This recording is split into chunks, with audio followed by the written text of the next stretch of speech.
شروع اللہ کا نام لے کر جو بڑا مہربان نہایت رحم والا ہے۔ طاسین، یہ قرآن یعنی کتاب روشن کی آیتیں ہیں، مومنوں کے لیے ہدایت اور بشارت ہے، وہ جو نماز پڑھتے اور زکوٰۃ دیتی ہیں اور وہ آخرت کا بھی یقین رکھتے ہیں۔ جو لوگ آخرت پر ایمان نہیں رکھتے ہم نے ان کے اعمال ان کے لیے آراستہ کر دیے ہیں تو وہ بھٹکتے پھر رہے ہیں۔ یہی لوگ ہیں جن کے لیے برا عذاب ہے اور وہ آخرت میں بھی بہت نقصان اٹھانے والے ہیں۔ اور تم کو یہ قرآن اس حکیم و علیم کی طرف سے عطا کیا جاتا ہے۔ جب موسیٰ نے اپنے گھر والوں سے کہا کہ میں نے آگ دیکھی ہے، میں وہاں سے رستے کا پتہ لاتا ہوں یا کوئی شعلہ یعنی ایک انگارہ تمہارے پاس لاتا ہوں تاکہ تم آگ تاپو۔ جب موسیٰ اس کے پاس آئے تو ندا آئی کہ وہ جو آگ میں تجلی دکھاتا ہے بابرکت ہے اور وہ جو آگ کے ارد گرد ہے، اور اللہ جو تمام عالم کا پروردگار ہے پاک ہے۔ اے موسیٰ، میں اللہ ہوں، عزت والا، حکمت والا، اور اپنی لاٹھی ڈال دو۔ سو جب اسے دیکھا تو اس طرح حرکت کر رہی تھی گویا سانپ ہے، تو پیٹ پھیر کر بھاگے اور پیچھے مڑ کر نہ دیکھا۔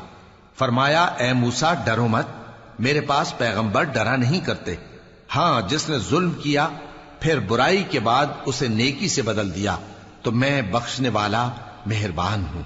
اور اپنا ہاتھ اپنے گریبان میں ڈالو، بے عیب سفید و روشن نکلے گا۔ ان 2 معجزوں کے ساتھ جو 9 معجزوں میں داخل ہیں فرعون اور اس کی قوم کے پاس جاؤ کہ وہ بدکردار لوگ ہیں۔ پھر جب ان کے پاس ہماری روشن نشانیاں پہنچیں تو کہنے لگے یہ کھلا جادو ہے، اور بے انصافی اور غرور سے ان کو ماننے سے انکار کیا، جبکہ ان کے دل ان کو مان چکے تھے۔ سو دیکھ لو کہ فساد کرنے والوں کا انجام کیسا ہوا۔ اور ہم نے داؤد اور سلیمان کو علم بخشا، اور انہوں نے کہا کہ اللہ کا شکر ہے جس نے ہمیں اپنے بہت سے مومن بندوں پر فضیلت دی۔ اور سلیمان داؤد کے قائم مقام ہوئے اور کہنے لگے کہ لوگوں، ہمیں اللہ کی طرف سے پرندوں کی بولی سکھائی گئی ہے اور ہر چیز عنایت فرمائی گئی ہے، بے شک یہ اس کا خاص فضل ہے۔ اور سلیمان کے لیے جنوں اور انسانوں اور پرندوں کے لشکر جمع کیے گئے اور پھر ان کی جماعتیں بنائی گئیں، یہاں تک کہ جب چیونٹیوں کے میدان میں پہنچے تو ایک چیونٹی نے کہا کہ چیونٹیوں، اپنے اپنے بلوں میں داخل ہو جاؤ، ایسا نہ ہو کہ سلیمان اور اس کے لشکر تم کو کچل ڈالیں اور ان کو خبر بھی نہ ہو۔ تو وہ اس کی بات سے ہنس پڑے اور کہنے لگے کہ اے پروردگار، مجھے توفیق عنایت کر کہ جو احسان تو نے مجھ پر اور میرے ماں باپ پر کیے ہیں ان کا شکر کروں اور ایسے نیک کام کروں کہ تو ان سے خوش ہو جائے، اور مجھے اپنی رحمت سے اپنے نیک بندوں میں داخل فرما۔ اور جب انہوں نے پرندوں کا جائزہ لیا تو کہنے لگے کیا سبب ہے مجھے ہدہد نظر نہیں آتا؟ کیا کہیں غائب ہو گیا ہے؟ میں اسے سخت سزا دوں گا یا ذبح کر ڈالوں گا یا میرے سامنے اپنی بے قصوری کی واضح دلیل پیش کرے۔ ابھی تھوڑی ہی دیر ہوئی تھی کہ ہدہد آ موجود ہوا اور کہنے لگا کہ مجھے ایک ایسی چیز معلوم ہوئی ہے جس کی آپ کو خبر نہیں، اور میں آپ کے پاس ملک سبا سے ایک یقینی خبر لے کر آیا ہوں۔ میں نے ایک عورت دیکھی کہ ان لوگوں پر حکومت کرتی ہے اور ہر چیز اسے میسر ہے، اور اس کا ایک شاندار تخت ہے۔ میں نے دیکھا کہ وہ اور اس کی قوم اللہ کو چھوڑ کر آفتاب کو سجدہ کرتے ہیں، اور شیطان نے ان کے اعمال انہیں آراستہ کر دکھائے ہیں اور ان کو رستے سے روک رکھا ہے، پس وہ رستے پر نہیں آتے، اور نہیں سمجھتے ہیں کہ اللہ کو جو آسمانوں اور زمین میں چھپی چیزوں کو ظاہر کر دیتا اور تمہارے پوشیدہ اور ظاہر اعمال کو جانتا ہے، کیوں سجدہ نہ کریں؟ اللہ کے سوا کوئی عبادت کے لائق نہیں، وہی عرش عظیم کا مالک ہے۔ سلیمان نے کہا اچھا، ہم دیکھیں گے تو نے سچ کہا ہے یا تو جھوٹا ہے۔ یہ میرا خط لے جا اور اسے ان کی طرف ڈال دے، پھر ان کے پاس سے ہٹ جانا اور دیکھنا کہ وہ کیا جواب دیتی ہیں۔ ملکہ نے کہا کہ دربار والو، مجھ تک ایک نامہ گرامی پہنچایا گیا ہے، وہ سلیمان کی طرف سے ہے، اور مضمون یہ ہے کہ شروع اللہ کا نام لے کر جو بڑا مہربان نہایت رحم والا ہے، بعد اس کے یہ کہ مجھ سے سرکشی نہ کرو اور مطیع و فرما بردار ہو کر میرے پاس چلے آؤ۔ خط سنا کر کہنے لگی کہ اے اہل دربار، میرے اس معاملے میں مجھے مشورہ دو، جب تک کہ تم حاضر نہ ہو اور صلاح نہ دو میں کسی کام کا فیصلہ نہیں کیا کرتی۔ وہ بولے کہ ہم بڑے زوراور اور سخت جنگجو ہیں، اور حکم آپ کے اختیار میں ہے، تو جو حکم دیجیے گا اس کے انجام پر نظر کر لیجئے گا۔ اس نے کہا کہ بادشاہ جب کسی شہر میں داخل ہوتے ہیں تو اس کو تباہ کر دیتے ہیں اور وہاں کے عزت والوں کو ذلیل کر دیا کرتے ہیں، اور اسی طرح یہ بھی کریں گے، اور میں ان کی طرف کچھ تحفہ بھیجتی ہوں اور دیکھتی ہوں کہ قاصد کیا جواب لاتے ہیں۔ پس جب قاصد سلیمان کے پاس پہنچا تو سلیمان نے کہا، کیا تم مجھے مال سے مدد دینا چاہتے ہو؟ سو جو کچھ اللہ نے مجھے عطا فرمایا ہے وہ اس سے کہیں بہتر ہے جو تمہیں دیا ہے۔ حقیقت یہ ہے کہ اپنے تحفے سے تم ہی خوش ہوتے ہوگے۔ ان کے پاس واپس جاؤ، اب ہم ان پر ایسے لشکر لے کر حملہ کریں گے جن کے مقابلے کی ان میں طاقت نہ ہوگی، اور ان کو وہاں سے بے عزت کر کے نکال دیں گے اور وہ ذلیل ہوں گے۔ سلیمان نے کہا کہ اے دربار والو، کوئی تم میں ایسا ہے کہ قبل اس کے کہ وہ لوگ فرما بردار ہو کر ہمارے پاس آئیں، ملکہ کا تخت میرے پاس لے آئے؟ جنات میں سے ایک قوی ہیکل جن نے کہا کہ قبل اس کے کہ آپ اپنی جگہ سے اٹھیں میں اس کو آپ کے پاس لا حاضر کرتا ہوں، اور مجھے اس پر قدرت بھی حاصل ہے اور امانت دار بھی ہوں۔ ایک شخص جس کو کتاب الہی کا علم تھا کہنے لگا کہ میں آپ کی آنکھ کے جھپکنے سے پہلے پہلے اسے آپ کے پاس حاضر کیے دیتا ہوں۔ جب سلیمان نے تخت کو اپنے پاس رکھا ہوا دیکھا تو کہا کہ یہ میرے پروردگار کا فضل ہے تاکہ مجھے آزمائے کہ میں شکر کرتا ہوں یا کفران نعمت کرتا ہوں، اور جو شکر کرتا ہے تو اپنے ہی فائدے کے لیے شکر کرتا ہے، اور جو ناشکری کرتا ہے تو میرا پروردگار بے نیاز ہے، کرم کرنے والا ہے۔ سلیمان نے کہا کہ ملکہ کے امتحان عقل کے لیے اس کے تخت کی صورت بدل دو، دیکھیں کہ وہ سوج رکھتی ہے یا ان لوگوں میں سے ہے جو سوج نہیں رکھتے۔ پھر جب وہ آ پہنچی تو پوچھا گیا کہ کیا آپ کا تخت بھی اسی طرح کا ہے؟ اس نے کہا کہ یہ تو گویا ہو بہو وہی ہے، اور ہم کو اس سے پہلے ہی سلیمان کی عظمت و شان کا علم ہو گیا تھا، اور ہم فرما بردار ہیں۔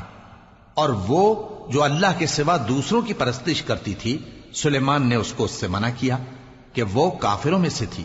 اس کے بعد اس سے کہا گیا کہ محل میں چلیے۔ جب اس نے اس کے فرش کو دیکھا تو اسے پانی کا حوض سمجھا اور کپڑا اٹھا کر اپنی پنڈلیاں کھول دی۔ سلیمان نے کہا، یہ ایسا محل ہے جس کے نیچے بھی شیشے جڑے ہوئے ہیں۔ وہ بول اٹھی کہ پروردگار، میں اپنے آپ پر ظلم کرتی رہی تھی، اور اب میں سلیمان کے ساتھ اللہ رب العالمین پر ایمان لاتی ہوں۔ اور ہم نے سمود کی طرف ان کے بھائی صالح کو بھیجا کہ اللہ کی عبادت کرو، تو وہ دو فریق ہو کر آپس میں جھگڑنے لگے۔ صالح نے کہا کہ اے قوم، تم بھلائی سے پہلے برائی کے لیے کیوں جلدی کرتے ہو، اور اللہ سے بخشش کیوں نہیں مانگتے تاکہ تم پر رحم کیا جائے؟ وہ کہنے لگے کہ تم اور تمہارے ساتھی ہمارے لیے برا شگون ہیں۔ صالح نے کہا کہ تمہاری بدشگونی اللہ کے پاس ہے، بلکہ تم ایسے لوگ ہو جن کی آزمائش کی جاتی ہے۔ اور شہر میں 9 شخص تھے جو ملک میں فساد کیا کرتے تھے اور اصلاح سے کام نہیں لیتے تھے۔ کہنے لگے کہ اللہ کی قسم کھاؤ کہ ہم رات کو اس پر اور اس کے گھر والوں پر شبخون ماریں گے، پھر اس کے وارثوں سے کہہ دیں گے کہ ہم تو اس کے گھر والوں کے موقع ہلاکت پر تھے ہی نہیں، اور ہم سچ کہتے ہیں۔ اور وہ ایک چال چلے، اور ہم نے بھی ایک تدبیر کی، اور ان کو کچھ خبر نہ ہوئی۔ تو دیکھ لو کہ ان کی چال کا انجام کیسا ہوا۔ ہم نے ان کو اور ان کی قوم سب کو ہلاک کر ڈالا۔ اب ان کے یہ گھر ان کے ظلم کے سبب تلپٹ پڑے ہیں۔ جو لوگ علم رکھتے ہیں ان کے لیے اس میں نشانی ہے، اور جو لوگ ایمان لائے اور ڈرتے تھے ان کو ہم نے نجات دی۔ اور لوط کو یاد کرو جب انہوں نے اپنی قوم سے کہا کہ تم بے حیائی کے کام کیوں کرتے ہو جبکہ تم دیکھتے ہو؟ کیا تم عورتوں کو چھوڑ کر لذت حاصل کرنے کے لیے مردوں کی طرف مائل ہوتے ہو؟ حقیقت یہ ہے کہ تم احمق لوگ ہو۔ تو ان کی قوم کے لوگ بولے تو یہ بولے، اور اس کے سوا ان کا کچھ جواب نہ تھا کہ لوط کے گھر والوں کو اپنے شہر سے نکال دو، یہ لوگ پاک بننا چاہتے ہیں۔ تو ہم نے ان کو اور ان کے گھر والوں کو نجات دی، مگر ان کی بیوی کہ اس کی نسبت ہم نے مقرر کر رکھا تھا کہ وہ پیچھے رہنے والوں میں ہوگی۔ اور ہم نے ان پر مے برسایا، سو جو مے ان لوگوں پر برسا جن کو متنبع کر دیا گیا تھا برا تھا۔ کہہ دو کہ سب تعریف اللہ ہی کے لیے ہے، اور اس کے ان بندوں پر سلام ہے جس کو اس نے منتخب فرمایا۔ بھلا اللہ بہتر ہے یا وہ جن کو یہ اس کا شریک بناتے ہیں؟ بھلا کس نے آسمانوں اور زمین کو پیدا کیا، اور کس نے تمہارے لیے آسمان سے پانی برسایا؟ پھر ہم نے اس سے سرسبز باغ اگائے تمہارا کام تو نہ تھا کہ تم ان کے درختوں کو اگاتے، تو کیا اللہ کے ساتھ کوئی اور بھی معبود ہے؟ ہرگز نہیں، بلکہ یہ لوگ رستے سے الگ ہو رہے ہیں۔ بھلا کس نے زمین کو قرارگاہ بنایا اور اس کے بیچ نہریں بنائیں اور اس کے لیے پہاڑ بنائے، اور کس نے دو دریاؤں کے بیچ اوٹ بنائی؟ یہ سب کچھ اللہ نے بنایا، تو کیا اللہ کے ساتھ کوئی اور معبود بھی ہے؟ ہرگز نہیں، بلکہ ان میں اکثر علم نہیں رکھتے۔ بھلا کون بے قرار کی التجا قبول کرتا ہے جب وہ اس سے دعا کرتا ہے، اور کون اس کی تکلیف کو دور کرتا ہے، اور کون تم کو زمین میں اگلوں کا جانشین بناتا ہے؟ یہ سب کچھ اللہ کرتا ہے، تو کیا اللہ کے ساتھ کوئی اور معبود بھی ہے؟ ہرگز نہیں، مگر تم بہت کم غور کرتے ہو۔ بھلا کون تم کو جنگل اور دریا کے اندھیروں میں رستہ بتاتا، اور کون ہواؤں کو اپنی رحمت کے آگے خوشخبری بنا کر بھیجتا ہے؟ یہ سب کچھ اللہ کرتا ہے، تو کیا اللہ کے ساتھ کوئی اور معبود بھی ہے؟ ہرگز نہیں۔ یہ لوگ جو شرک کرتے ہیں، اللہ کی شان اس سے بلند ہے۔ بھلا کون خلقت کو پہلی بار پیدا کرتا پھر اس کو دوبارہ پیدا کرے گا؟ اور کون تم کو آسمان اور زمین سے رزق دیتا ہے؟ یہ سب کچھ اللہ کرتا ہے، تو کیا اللہ کے ساتھ کوئی اور معبود بھی ہے؟ ہرگز نہیں۔ کہہ دو کہ مشرکو، اگر تم سچے ہو تو دلیل پیش کرو۔ کہہ دو کہ جو لوگ آسمانوں اور زمین میں ہیں اللہ کے سوا غیب کی باتیں نہیں جانتے، اور نہ یہ جانتے ہیں کہ کب زندہ کر کے اٹھائے جائیں گے، بلکہ آخرت کے بارے میں ان کا علم ختم ہو چکا ہے، بلکہ یہ اس کی طرف سے شک میں ہیں، بلکہ یہ اس سے اندھے ہو رہے ہیں۔ اور جو لوگ کافر ہیں کہتے ہیں کہ جب ہم اور ہمارے باپ دادا مٹی ہو جائیں گے تو کیا ہم پھر قبروں سے نکالے جائیں گے؟ یہ وعدہ ہم سے اور ہمارے باپ دادا سے پہلے سے ہوتا چلا آیا ہے، کہاں کا اٹھنا اور کیسی قیامت؟ یہ تو صرف پہلے لوگوں کی کہانیاں ہیں۔ کہہ دو کہ ملک میں چلو پھرو، پھر دیکھو کہ گناہگاروں کا انجام کیا ہوا ہے، اور ان کے حال پر غم نہ کرنا، اور نہ ان چالوں سے جو یہ کر رہے ہیں تنگ دل ہونا۔ اور کہتے ہیں کہ اگر تم سچے ہو تو یہ وعدہ کب پورا ہوگا؟ کہہ دو کہ جس عذاب کے لیے تم جلدی کر رہے ہو شاید اس میں سے کچھ تمہارے نزدیک آ پہنچا ہو، اور تمہارا پروردگار تو لوگوں پر فضل کرنے والا ہے، لیکن ان میں سے اکثر شکر نہیں کرتے۔ اور جو باتیں ان کے سینوں میں پوشیدہ ہوتی ہیں اور جو کام وہ ظاہر کرتے ہیں، تمہارا پروردگار ان سب کو جانتا ہے۔ اور آسمانوں اور زمین میں کوئی پوشیدہ چیز نہیں ہے مگر یہ کہ وہ ایک کتاب روشن میں لکھی ہوئی ہے۔ بے شک یہ قرآن بنی اسرائیل کے سامنے اکثر باتیں جن میں وہ اختلاف کرتے ہیں بیان کر دیتا ہے، اور بے شک یہ مومنوں کے لیے ہدایت اور رحمت ہے۔ تمہارا پروردگار قیامت کے روز ان میں اپنے حکم سے فیصلہ کر دے گا، اور وہ غالب ہے، علم والا ہے۔ تو اللہ پر بھروسہ رکھو، تم تو صاف حق پر ہو۔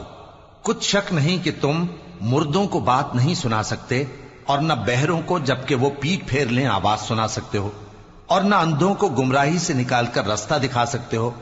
تم تو انہی کو سنا سکتے ہو جو ہماری آیتوں پر ایمان لاتے ہیں، پھر وہ فرما بردار ہو جاتے ہیں، اور جب ان کے بارے میں عذاب کا وعدہ پورا ہوگا تو ہم ان کے لیے زمین میں سے ایک جانور نکالیں گے جو ان سے باتیں کرے گا۔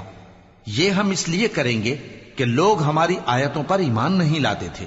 اور جس روز ہم ہر امت میں سے ایک بڑے گروہ کو جمع کریں گے جو ہماری آیتوں کی تکذیب کرتے تھے، پھر ان کی جماعت بندی کی جائے گی، یہاں تک کہ جب سب آ جائیں گے تو اللہ فرمائے گا کہ کیا تم نے میری آیتوں کو جھٹلا دیا تھا، حالانکہ تم نے اپنے علم سے ان کا احاطہ تو کیا ہی نہ تھا؟ بھلا تم کیا کرتے رہتے تھے؟ اور ان کے ظلم کے سبب ان کے حق میں وعدہ عذاب پورا ہو کر رہے گا، تو وہ بول بھی نہ سکیں گے۔ کیا انہوں نے نہیں دیکھا کہ ہم نے رات کو اس لیے بنایا ہے کہ اس میں آرام کریں، اور دن کو روشن بنایا ہے کہ اس میں کام کریں؟ بے شک اس میں مومن لوگوں کے لیے نشانیاں ہیں۔ اور جس روز سور پھونکا جائے گا تو جو لوگ آسمانوں میں اور جو زمین میں ہیں سب گھبرا اٹھیں گے، مگر وہ جسے اللہ چاہے، اور سب اس کے پاس عاجز ہو کر چلے آئیں گے۔ اور تم پہاڑوں کو دیکھتے ہو تو خیال کرتے ہو کہ مضبوط جمے ہوئے ہیں، مگر وہ اس روز اس طرح اڑتے پھریں گے جیسے بادل۔ یہ اللہ کی کاریگری ہے جس نے ہر چیز کو مضبوط بنایا، بے شک وہ تمہارے سب افعال سے باخبر ہے۔ جو شخص نیکی لے کر آئے گا تو اس کے لیے اس سے بہتر بدلہ تیار ہے، اور ایسے لوگ اس روز گھبراہٹ سے بے خوف ہوں گے،